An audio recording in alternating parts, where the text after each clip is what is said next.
வணக்கம் நண்பர்களே. இன்றைய வீடியோவில் மலர் செடிகள் வேகமாக வளரவும் அதிக மலர்கள் பூக்கவும் எளிய மற்றும் பயனுள்ள குறிப்புகளை பார்க்கலாம்.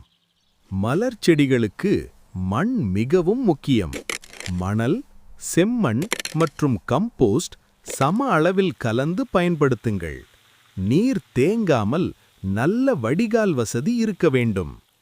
பெரும்பாலான மலர் செடிகளுக்கு தினமும் 5 முதல் 7 மணி நேரம் நேரடி வெயில் அவசியம். காலை அல்லது மாலை நேரத்தில் சரியான அளவில் நீர்ப்பாசனம் செய்யுங்கள். அதிக நீர் கொடுத்தால் வேர் அழுகல் ஏற்படும்.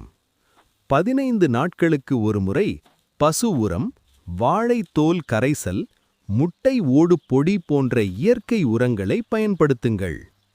காய்ந்த இலைகள், பழைய கிளைகளை வெட்டி அகற்றினால் புதிய கிளைகள் உருவாகி அதிக மலர்கள் பூக்கும். பூச்சி தாக்கம் வராமல் இருக்க வாரம் ஒரு முறை நீம் எண்ணெய் தெளிக்கவும். சாமந்தி, சூரியகாந்தி, கோழிக்கொண்டை, பால்சம், போர்ச்சுலாகா போன்ற செடிகள் வேகமாக வளர்ந்து அதிக மலர்கள் தரும். இந்த முறைகளை பின்பற்றினால் உங்கள் தோட்டம் மலர்களால் நிறையும்.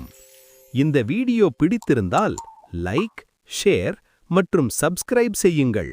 நன்றி, வணக்கம்.